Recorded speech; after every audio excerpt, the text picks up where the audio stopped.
In today's podcast, Ryan and I discuss choosing the right company to practice the infinite banking concept with, the fact that bigger is not always better, and things to consider in business relationships.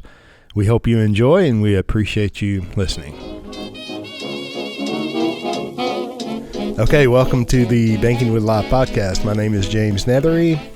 I'm Ryan Griggs, your co-host. And we're happy that you're here. We're happy to be here. Thanks for tuning in. We're having fun and hope you do too. Today we're discussing a question that I get frequently. I'm sure you get it. People who have begun investigating the infinite banking concept, they're probably a little further down the road towards an application. They've done some of their own homework. They're wondering which company should I use, right? So we're talking today about choosing the, air quotes, right company. And the presumption that I find out there is that we'd want to go with the big names. And I don't care. I don't mind saying them. New York Life, Guardian, Northwestern, Mass Mutual, the recognizable names, because bigger is always better. You know, I'm glad you said that, and you named them. So, you know, I have seen, you know, and listen, I appreciate the emails and the messages. It seems lately. So this is April 2019, right? And so over the last couple of months, I've, you know, heard Big Four, got to stay with the Big Four, stay away, and that's just recently. I mean, years ago at the Nelson Nash Institute, an annual think tank, you know, you have some bent out of shape agents or advisors saying the same thing. You know, it's like, oh, don't use any of those smaller companies, and you got to stay with the big one. The next crash is going to, you know, wipe everything out except these Big Four mutual companies. And it's like, my God, get a hold of yourself, man. You know, they've been around 100 years plus, most of them, all the ones you just named. And I noticed that you did leave out Penn Mutual, right? And I'm not married to any of them. I'm married to my beautiful wife, Jana. Okay, I'm not married to an insurance company. But it's debatable. You know, New York Life, they say we're the oldest. Well, you know, the original company or group that developed into New York Life, if you go back into the history, which you and I have done quite a bit, going back into the history of life insurance and mutual companies, I have yet to see clearly who's older, New York Life or Penn Mutual. And maybe they've, you know, seceded. Penn Mutual is like, no, yeah, New York Life's older than us because they bought this smaller company before, you know, we bought this smaller company and developed. I'm just saying, don't leave out. Why do you have to say? Well, I mean, maybe it matters, but maybe it doesn't. No, it doesn't. Maybe I don't really care. Like Nelson. Well, and that's not to you. That's about the whole debate. Nelson said that when you're doing infinite banking, you should get a company that's been around for 100 years minimum, 100 years or more, and has paid a positive dividend every one of those years that it's been around. And so that narrows the field pretty quick. Beyond that, other things matter, right? So as far as who's old, like the old thing, it's like I don't. What matters for, as we'll get into later on, what matters for me, I think, as a consumer of IBC, right? We practice what we preach too. Yes. Right. And so what matters for us as individuals who have implemented infinite banking in our own lives is not, you know, who got here first, right? None of the companies figured out infinite banking anyway. Well, hey, so listen, they've been around longer. It's just more time that they have failed to figure out the solution here. Look, I don't even write for Penn Mutual personally. Okay, they're a great company. I'm not disparaging any company. I'm just wondering why they're always left out. That was my whole point. The Big Four, the Big Five, the Big Three, the Big One, the Big Two. If size really mattered, Miss America would be 600 pounds. Well, nowadays they're probably going to have one who is 600 pounds. Perfect. Because that's fat, but she would not become Miss America solely because of her size. Well, that sounds pretty bigoted, James. Oh my gosh. Well, I would hope not. I mean, aren't they well-rounded? You know, can't they sing and, you know, they're dance or whatever? Oh my gosh, I don't want to go. More discriminating. I'm just saying that bigger is not necessarily better. Maybe that's a a poor analogy or a poor question. No, I think it's right on point, especially in the age of political correctness. I think it's great. Okay, so now we're assuming that the listener has gotten past the idea that or the fact, the truth that you can bank with anything, right? Sure. We're past that, and then Nelson clearly demonstrated, pointed out, discovered, and then demonstrated and pointed out that life insurance happens to have every characteristic required for banking. Right. So becoming your own banker with dividend paying whole life insurance. Okay. And then, from there, it's what company does matter. How do you pick a company? That's a legitimate, fair question. Is it the one Absolutely, yeah. Is it the one that you happen to be appointed with to represent and you're a licensed agent or advisor and now you're an expert because you have a life insurance agent's license and then you have a contract with the mutual company. So does that make them that one company to use? Yeah. So you bring up a good point. It is a good question. I'm not saying that this isn't a good question to ask. That's why we're covering it. It is a good question, and people ask it for the right reasons. Well, I'm going to mark off as bigger or better. Okay, as bigger or better. So the short answer is that one. No, it's not. And in fact, as I'll get into a little later, it might even be a negative. Maybe. Yeah.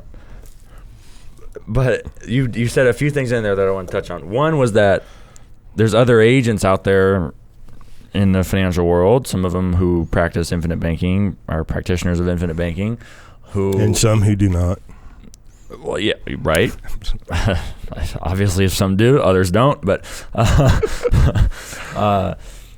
who are attracted? The agents. The point is, the agents themselves are often attracted to the brand name, to the large advertising budgets, and I think there'd be various reasons for that. But one of them is to benefit off of the perception out there that bigger is better. So what that means for you as the individual client, if you're hearing that, because I know I used to work for one of them ever so briefly. Did you want to mention them here or no? No, that's okay. Okay. I used to work for one, although I have said the name, but one of the big it's four. Explicitly in the presentation, if not explicitly, it's certainly implicit that bigger is better. And that's part of the pitch. In the presentation from the agent, right? There's better. That the agent is told to teach. You're given the script to memorize and then repeat to the individual. Oh, the training, the sales training from the life insurance company says promote the size. Right. Yeah.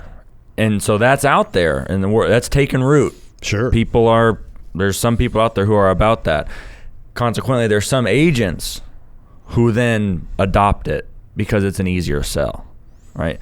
Rather than going through what this whole episode's dedicated to, in order to determine whether or not the company is right or optimal for infinite banking. Okay, so I wanted to touch on that. And I must say that this argument or debate, and the argument would be between the life insurance companies, right? I'm bigger than you, so I'm better than you. Goes back over 100 years. There's very few arguments or debatable points that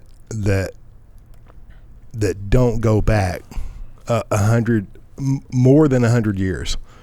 Right? As we get into the dividend scale and stock, mutual, direct, non-direct, and all that, this argument of bigger is better is original with the insurance companies. Sure. Just like, they use that in their training now today. Mm-hmm. Oh, go figure. Yeah. It must work. Very little is new under the sun. It must work or they wouldn't promote it, right? And we are talking about various, we should say, mutual life insurance companies. If you're doing infinite banking, let's assume you've already decided not to do business with a stock company, right? Nelson suggested a mutual company. We work with mutual companies. Hopefully you're on the same page.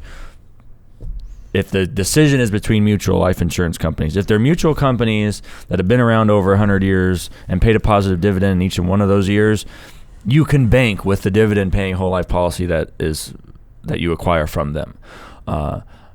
You'll be able to do so with varying degrees of performance depending upon the design and things that go into infinite banking that don't have to do specifically with the company, that have to do more with the agent that you're working with, their knowledge, and therefore the design of the premium and all the other things outside of the particular company. So we are kind of nitpicking here, right? But it's a question that does come up, and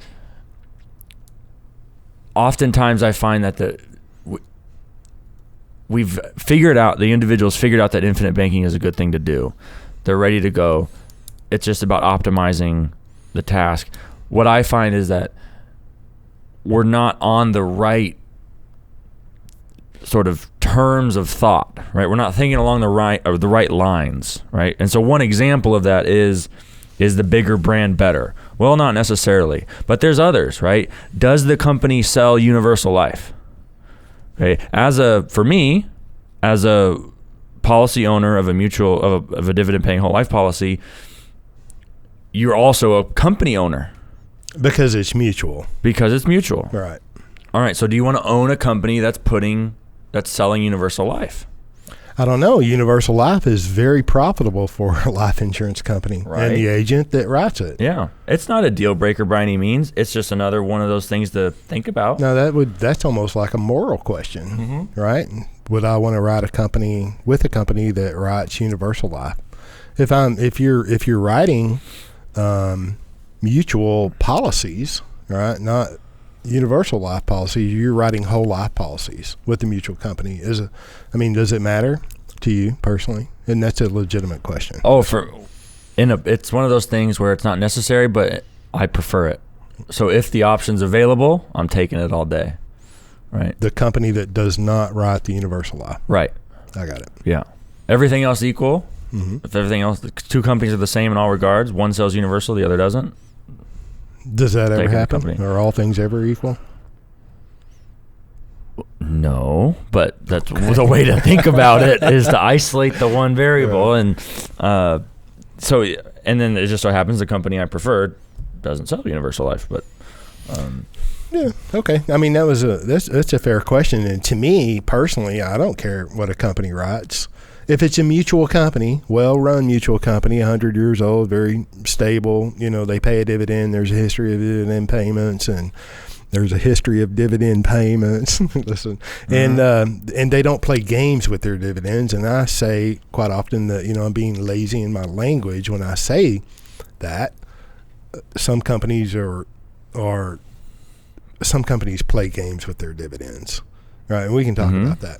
But so we have a mutual company. They're writing whole life insurance policies and they're writing universal life policies. Wow, I'm okay with the company being profitable because I'm an owner.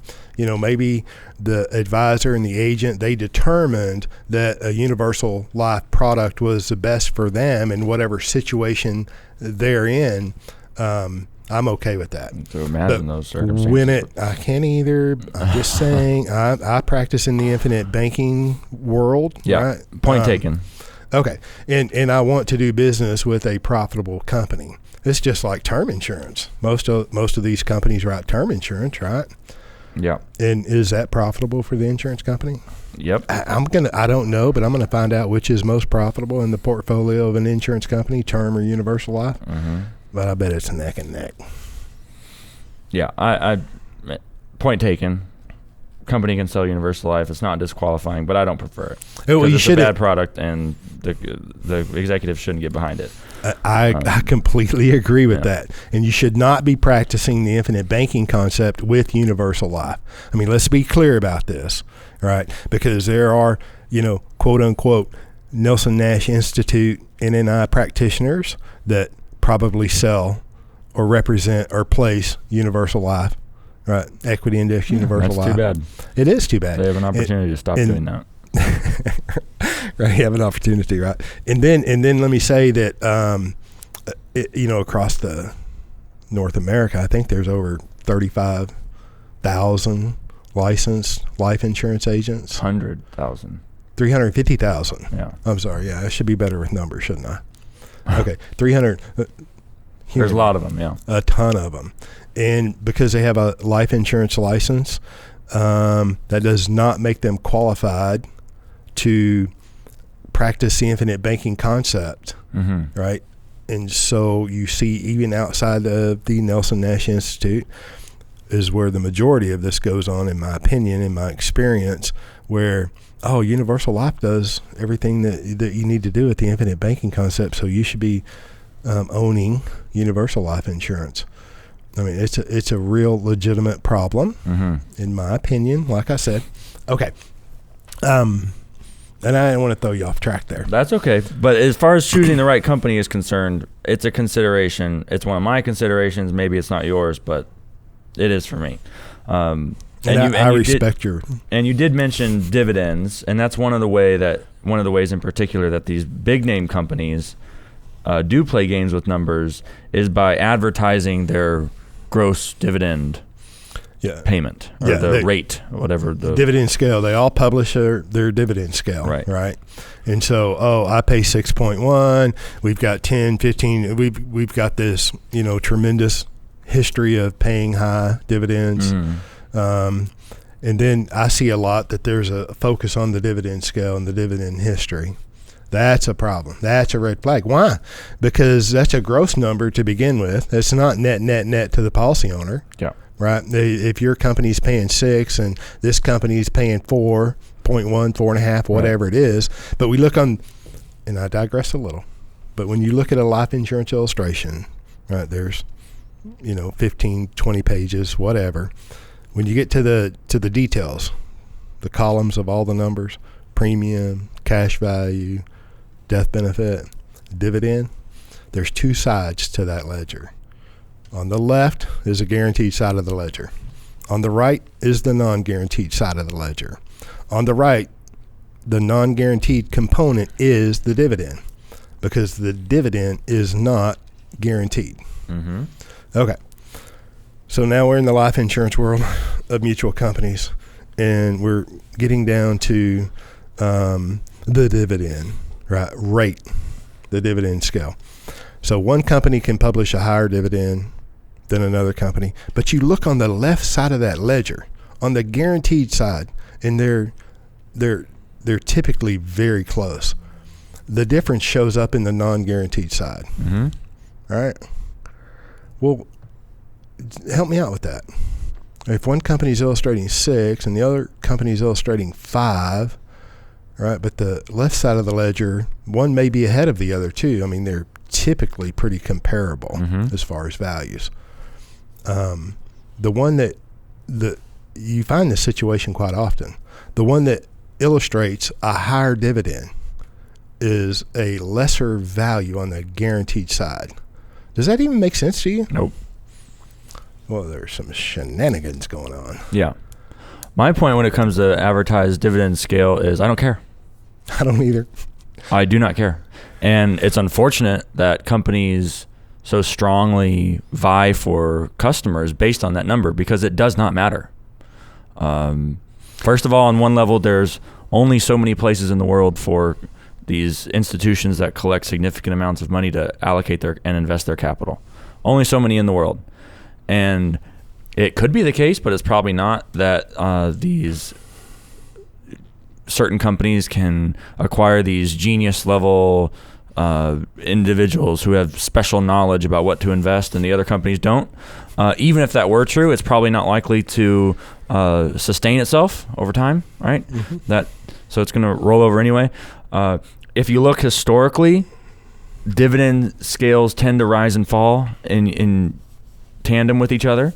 The order of the companies who pay the highest at a given point in time will shuffle, right? Oh, yeah. At some point in time, one company will have a high advertised gross dividend scale, and then at other times they'll be at the bottom of the heap. So it fluctuates. It's another distraction. It's another look, as a owner of a dividend-paying mutual life insurance policy, you're a part owner of the mutual insurance company. An insurance company, like any other company, is making money, right? That the money they make, the positive financial performance, is paid back to the owners of the company through a dividend. what that dividend is going to be is what it's going to be. They're out there to do well for themselves, provide for their families, just like you are. And over time, it's going to work out, right? The life insurance company's been around a long time, over a century, made money every single one of those years. They figured something out. Right. Go figure. Yeah. Since you mentioned that, over a long period of time, there's not one company over another that has this esoteric knowledge and where to place their capital to get the greatest rate of return. And they're very limited, let's just say, and be clear that they're very limited to where they put that capital to work. Yep. If I pay a premium, that company has to put the money to work to meet their future obligations. Yep. Right. And the future obligations of a life insurance company is the death benefit, and it is the cash value. So any point in time, I can look out into the future, and I know what I can walk away with if I got mad and quit. And then any point in time in the future, if I died, I know what my beneficiaries would receive in the death benefit. Those are guaranteed obligations to the insurance company. So when you pay the premium, they have to put that money to work to meet the future obligations. Right. And now if you think about this, and I'm just going to extend your point because it was a great point, that when we pay premium and we're not depositing money, I want to be clear about that. We're not depositing money. We're paying a life insurance premium. That company has to put that money to work. All right. Now, the dividend is paid from the positive experience, the positive financial experience of the insurance company. They pay the dividend, right, to the owner. And if you're smart, it would be paid directly into the paid up additions rider of your policy. Okay, just to continue to increase the efficiency of the policy. Okay, now we're looking at life insurance. Life insurance should be looked at over a long time period. If it's my life insurance policy, I should at least consider it over my whole lifetime. Do I know when it is? No, but I have a good idea, and I have, hopes and desires to be healthy and live a long time. So I have a vested interest. I want that company to do well over a long time is my point. The company is going to manage that money and put that money to work over a long period of time. Okay, that's my point. Over a long period of time. So when you pay the premium, there's no one in the home office that has this esoteric knowledge that, I know where these bonds are that pay the highest rate. They're very limited where they put the money. They're going to put the money, they're going to purchase bonds of various durations. Government bonds, corporate bonds, high-grade corporate bonds, and then high-grade corporate real estate. Whatever the bond cost on the market is the cost of the bond on the market. What it costs the insurance company to distribute their products, and at the end of the day, the life insurance agent is nothing but a distribution method to the insurance company. Just if you go buy life insurance through a bank, it's a distribution, the bank, right? If you go to the brokerage house and buy life insurance through the brokerage agent, it's a distribution, right? The general agent, the independent or the GA, general agent system, they're distribution methods. They all have the same cost, right? So it costs every life insurance company the same to distribute their product. They get the same rate of return because they're buying the same bonds, right? Now, your guys at your home office may be a little smarter than my guys, or lucky, or they're living right or whatever, and you might get a great, fabulous real estate deal that I didn't get because, you were paying attention, you had access to capital, and the guy who has access to capital gets the deal. Right? You might have, learned about it sooner than I did. My whole point here is that they're doing the same thing. They're distributing the product. They're investing to meet the future guaranteed obligations. All of the costs are the same. We use the same mortality tables. They're using the same underwriting, right? If we're all legitimate, not playing games. So shouldn't the values toward, shouldn't the equalized over time, the cash value, shouldn't it go to the means, the middle? Yes. All right. That's good. That's all. You once told me that life insurance is perfectly priced. It is. And it's perfectly priced because mortality statistics are, with the law of large numbers, you can learn down to not the particular individual, but down to the single digit, down to the tens place, how many people out of a given group of, say, 10,000 are going to pass.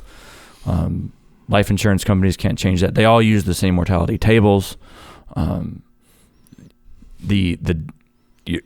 point here is that you're not going to your selection of a life insurance company should not revolve around a particular number that's put out, like a dividend, like or a gross dividend, the size, right? And you had referenced kind of earlier the things that go on that the agent can manipulate. The agent has control of the structure. Mm-hmm. I mean, you didn't use that terminology, but structure is extremely important. Right. Right. And then what the consumer, right, the prospective person that is investigating the infinite banking concept, what they may not be aware of, and what, sad to say, 90% of the agents across the country don't know how to properly structure a policy, right. In my opinion. And I'm not just talking about, we can weight more to the PUA than we do to the life insurance portion, the mm-hmm. whole life. Okay. And I'm saying, I want to bring this out. Excuse me. I want to bring this out because, just like, you hear in the industry just jumps on size, the dividend scale. The agents jump on this idea of, if you're not 85% liquid in the first year, it's not done correctly. If you can't go cash on cash premium to cash value in 3 to 5 years, the agent doesn't know what he's talking about, or he's trying to make more money, trying to make a high commission, and it's hogwash, right? You cannot, if you look in Nelson's book, the first book, Becoming Your Own Banker, right, published in 2000, revised or amended in 2010 at the behest of whiny agents. He amended it in 2010. And what I'm talking about there is equipment finance, illustrations 1 through 5. He added the 6th illustration in 2010, and it speaks directly to this. Right, so Nelson's presenting his 10-hour seminars all across the country, really from the 80s, but the book was printed in 2000. So between 2000 and 2010, agents are, giving Nelson a hard time, saying, "Hey, you can't do that. You cannot do that today." Interest rates came down, which caused the dividend scales to come down.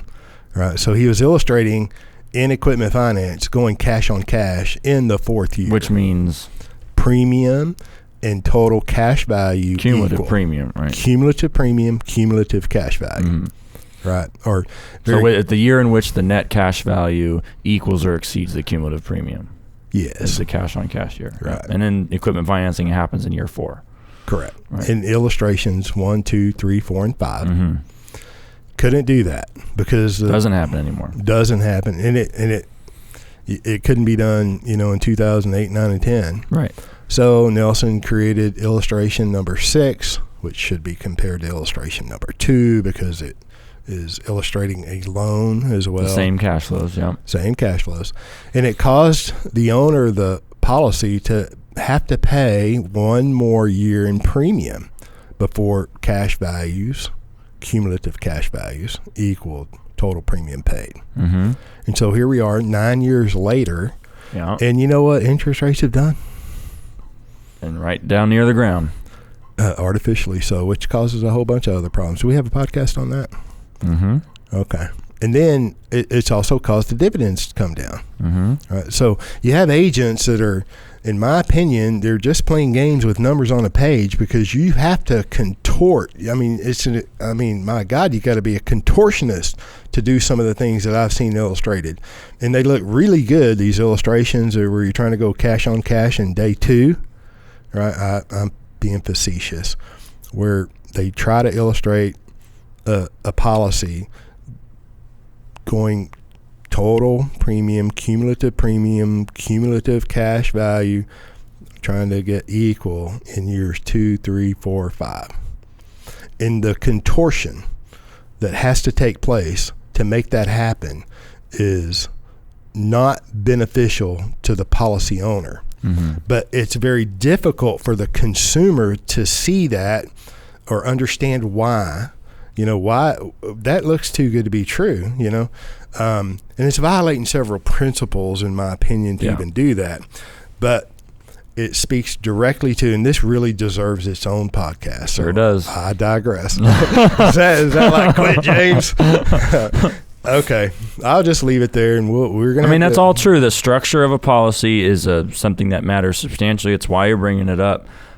That is not about the company in particular, right? No. So that's something that certainly does matter when you select an agent, when you select who you're going to work with to implement infinite banking, and it matters much more than does, say, choosing the right company. Right, so to put everything in context, choosing the right company, making sure that you have the proper mutual insurance company with which to implement infinite banking, the quote-unquote right company matters much less than something like what you've just gone through, which is structure, right? Or dividend or size. And on size, one other point I wanted to make is that, and I kind of got this from you, is that with these large firms that have hundreds of thousands or tens of however many people they have on their books in terms of both agents and clients, right? You're just a number on a page. Right? No question. Who? When the agent calls in, they don't know who they're talking to. Who? Right? They don't know the names of the underwriters or the people processing new business. Right? So though it may be counterintuitive, a small or medium-sized company that has less staff, fewer clients, fewer agents, where you do know maybe the agent does know the executive staff, they do know the underwriters and the people processing the business. You might even go nuts and say that maybe the staff there actually practice infinite banking themselves. Oh, now you're gonna hit a third rail. That's not a third rail. If you want to, if I'm going to do infinite banking, it might be nice to do it with a company that is operated by people who themselves have implemented infinite banking. Well, if I'm a consumer, wouldn't that just be a given that the people in the home office have or own life insurance? If I'm going to buy life insurance, I mean, do I even have to give that a second thought that the people in the home office own life insurance? You would hope so. You would think. No, of course. But, oh, my gosh, that's so not true. Right. And you pointed it out one time in a discussion that we had about the MEC hearings and the weak defense that the life insurance industry presented. So the modified endowment contract hearings in the 80s, yep. And so I digress a little, but it is very important. The company's opinion. How does the company view this idea of the infinite banking concept? It's extremely important, right? And I don't care what size the company is, if they don't like that particular type of business, or they look at it like it's a gimmick or a sales method, like the redheaded stepchild, may not. That's going to affect your relationship with them. And this is a policy you're going to maintain and operate for hopefully a very long time. Wait, you mean you have a guaranteed right to demand a loan, but I have 6 months to process it? Ooh. There's the company's opinion of the infinite banking concept should matter. The company's opinion of how a policy is structured does matter. All right. Yeah, I'm trying to think of an example. It's like if you went to if you were a redhead and you went to a doctor that didn't like redheads, it's like, why would you go back? Why would you go? Right. If you want something done specifically and you want it done the right way, you should go to a company that's open to it. And maybe even embraces it for the right reasons. So the last thing that I had on here is direct versus non-direct. And we don't have to dive into it. We could talk about it all day. But is that like a cue for me not to go down a rabbit hole? I mean, if you interpreted it that way, but I'm just saying it is its own topic. But no question. Of course, we both prefer non-direct recognition companies. So just to lay out the difference, a direct recognition company will directly recognize an outstanding policy loan. So if you have cash value, you've borrowed against it, with a policy loan, you've got an outstanding balance. If you carry that balance 1 year to the next, the company reserves the right to reduce your dividend. They're directly recognizing the fact that you have an outstanding policy loan balance. And so they'll either not pay the dividend or reduce the dividend. Right. Right. Or play games. It's out of your control. They have the authority to do what they will in that situation. Whereas a non-direct recognition company does not do that. They're going to treat your dividend the same as they would whether you have an outstanding policy loan or you don't. So they pay the dividend at the end of the year, whether there is a loan outstanding or not. Non-direct recognition company. Right. And for me, the reason that it comes down to for the non-direct, and because there's people out there who play with the numbers, and direct recognition companies will say that they get a better dividend, so that makes up for it when they reduce the dividend anyway. Well, then my gosh, why do it in the first place? But and you can calculate all sorts of things to make them look the same and all that. But for me, my background, what it comes down to is that direct recognition companies amounts to improper pricing of loans. The cost of the loan is the interest rate, and that's the cost of the loan, period. There's for there to be an additional cost, an additional hurdle to taking out a policy loan in the form of a reduced dividend payment, to me makes no sense. The life insurance, the policy owner, from the perspective of the company, is just another potential investment opportunity. They're going to give you a policy loan, or they're going to go buy a parcel of real estate, right? It's just another place to allocate their funds and earn a return that they need to make good on future cash values and death benefits. But with those other investments, they're not twice penalizing them, right? They're not charging an interest rate and then, I don't know, driving by and asking for extra payment. There's just an interest rate. If there's a balance on that next year, I'm going to, require you to pay a higher interest rate on that loan. Right. Or driving by and, hey, can I have one more? It doesn't make sense. It just doesn't make sense to me. And so I don't care what you do with the numbers on a page to make them look the same. Someone's going to have to address that before you ever move me on the non-direct. Well, let's consider this, right? Because let's say I'm looking at companies, and I've decided on a big company that has a great big published dividend scale, and in history, they have a history of high dividend scale publications, and maybe they paid them, maybe they didn't. Okay, but now it's right down to direct recognition and non-direct recognition, and I'm going to make a decision. Everything else I'm okay with.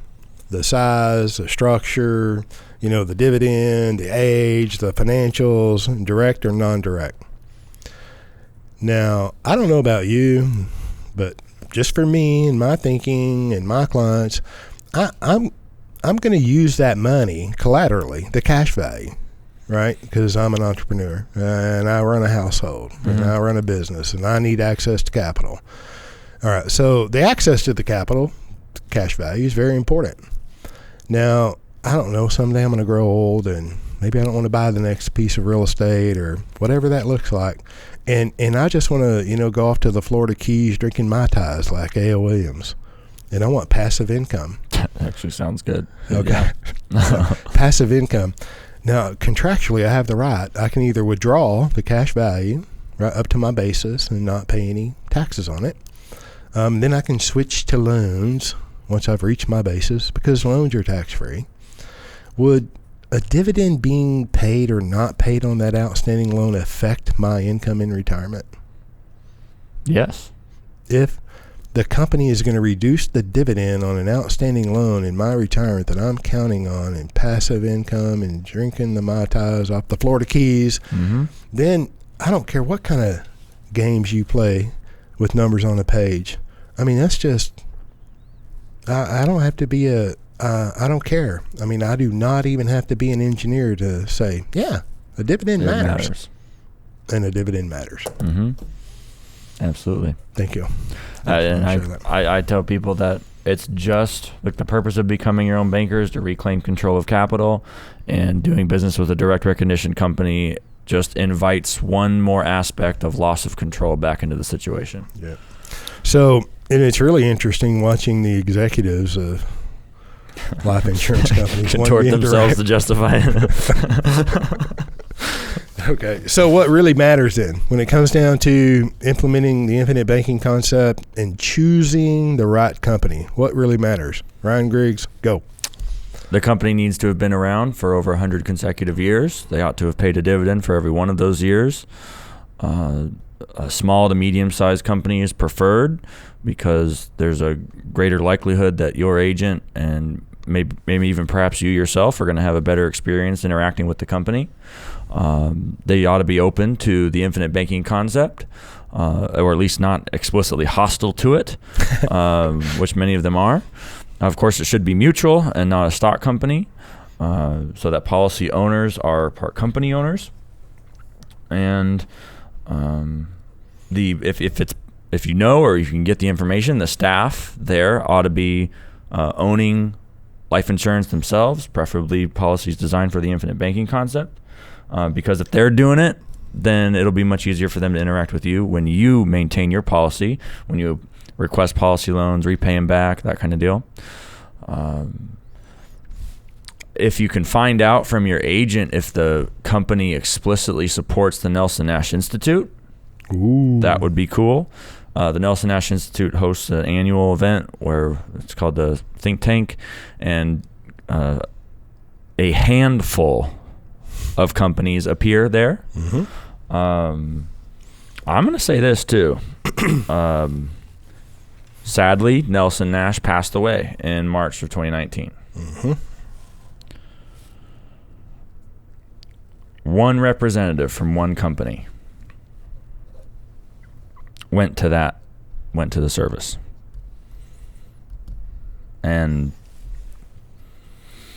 I don't know if we want to say who it is, but probably not, but yeah. That was I'm there, right? You're there. I'm side-eyeing. I am literally at the service for the right reason. Don't misunderstand me. I wouldn't have missed it. But I'm side-eyeing who's there and who's not there. Yeah. I mean, it's quite clear. There's one company for the for what Nelson Nash has done for the life insurance industry, and for one company to have a representation there is despicable. Yeah, it's really awful. And then so you left out non-direct recognition and non-direct. Yeah. Oh, sorry. Right. We just got. And then too, an educated agent or advisor, I think, is very important, that can point out the differences. Mm-hmm. You can, and you should do your homework. There's no question about that.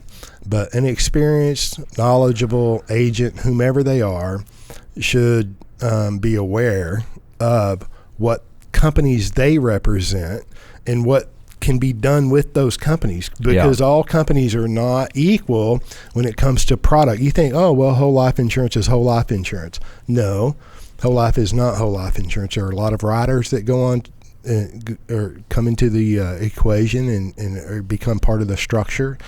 Yeah. And it's very important. The structure is very important, which, I took a side note earlier, and the agent should be knowledgeable enough about the companies that they represent, and they should be able to, help you through that, and to explain to you why. It shouldn't just be an appeal to authority. Look at the brand name. Look at the size. Why or why not?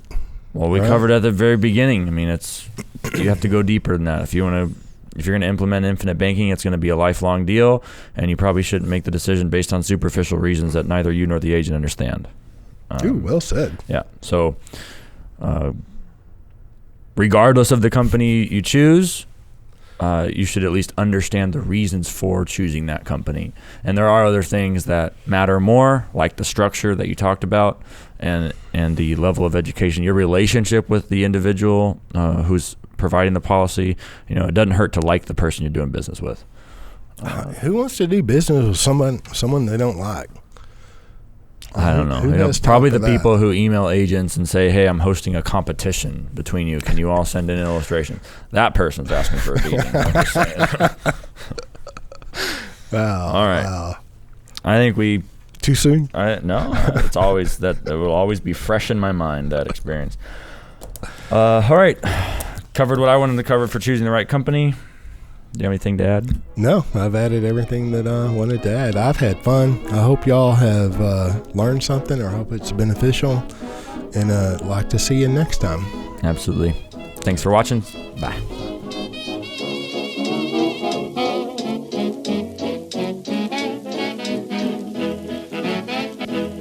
Please.